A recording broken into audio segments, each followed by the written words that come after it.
नाशकात पवार गटाचा मोर्चा, शेतकऱ्यांच्या प्रश्नावर महायुतीला विचारला जाब. बंजारा समाजाचा बीडमध्ये मोर्चा, बंजाऱ्यांना हवंय आदिवासी आरक्षणात उपवर्गीकरण.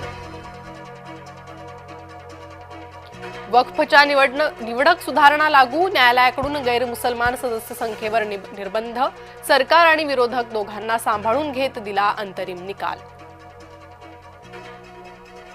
रखडलेली मोनो प्रयत्नानं झाली सुरळीत, महिनाभरात दुसऱ्यांदा मोनोचा खोळंबा, अधांतरी लटकलेले प्रवासी सुखरूप उतरवले. महामुंबईत पाऊस, लोकल सेवा कोलमडली, शहरात अनेक ठिकाणी पाणी साचलं. तुम्ही तुमचं आयकर रिटर्न भरलंय? आज आहे इन्कम टॅक्स रिटर्न भरण्याचा शेवटचा दिवस, वेळेवर रिटर्न न भरल्यास होईल दंड. नाशकात रस्त्याच्या कामात लुटालूट, गिरीश महाजन लक्ष देणार का? महायुतीच्या कार्यपद्धतीवर महाविकास आघाडीचा आक्षेप. पाकड्या गायकाचं केलं कौतुक, पुण्यात हिंदुत्ववादी संघटना चिडल्या, बॉलर पबच्या बाहेर रविवारी रात्री प्रचंड धिंगाणा. आचार्य देवव्रत आजपासून महाराष्ट्राचे प्रभारी, राज्यपाल भवनात मुख्य न्यायाधीश आराध्य यांच्याकडून शपथ.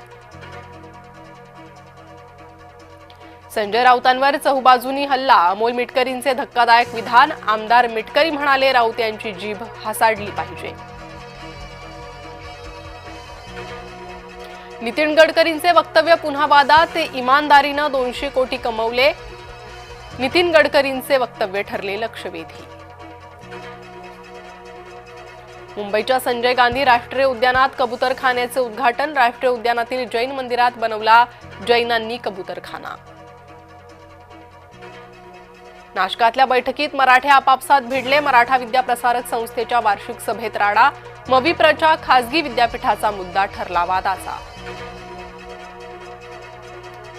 साताऱ्यात एका महिलेला डबल जुळं, आता झाली एकाच वेळी 4 मुलं, साताऱ्यात मजुराचा डबल धमाका.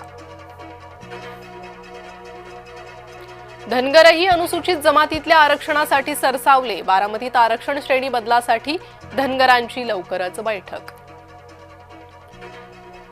सरकारला प्रश्न चिघळत ठेवायचेत, मराठा आरक्षण वादाच्या निमित्तानं शरद पवारांचं टीकास्त्र. आरक्षणावरून दोन्ही बाजूनं राजकारण होतंय, समंजस नेत्यांनी समाजातील तेढ कमी करावी, मुख्यमंत्री फडणवीसांचं आवाहन. आंदोलकांवर गुन्हा दाखल केल्यानं ओबीसी नेते आक्रमक, पोलिसांना पुढे करून दहशत निर्माण करण्याचा प्रयत्न, ओबीसी नेते लक्ष्मण हाकेंचा सरकारवर गंभीर आरोप. महायुतीतून बाजूला करण्याचा प्रयत्न झाल्यास वेगळा विचार करू, भरत गोगावलेंचा महायुतीला इशारा. छातीवर गोळ्या झेलू पण महामार्ग होऊ देणार नाही, शक्तीपीठ महामार्गाविरोधात बच्चू कडूंचा सरकारला इशारा. राज्यात हुंड्यासाठी विवाहितेचा छळ सुरूच, बुलढाण्यातील मयुरीचा हुंड्यासाठी गेला बळी, सासरच्यांनी विवाहितेची हत्या केल्याचा आरोप. आसाममध्ये भूकंप, हादरे बसले भूतानपर्यंत, गुवाहाटी इथं अनेक घरांचं नुकसान. संभाजीनगर जिल्ह्यात मुसळधार पाऊस, पैठणमध्ये अनेकांच्या घरात शिरलं पाणी, शेतीचंही मोठं नुकसान. हिंगोली जिल्ह्यात ढगफुटी सदृश्य पाऊस, वसमत तालुक्यात अनेक गावांना पावसानं झोडपलं, शेताला तळ्याचं स्वरूप, शेतात 4 फूट पाणी. बुलढाणा जिल्ह्यात मुसळधार पाऊस, पावसामुळे नांदुरा रेल्वे स्थानकाला गळती, कोट्यवधींच्या दुरुस्तीनंतरही रेल्वे स्थानकाची दुरवस्था.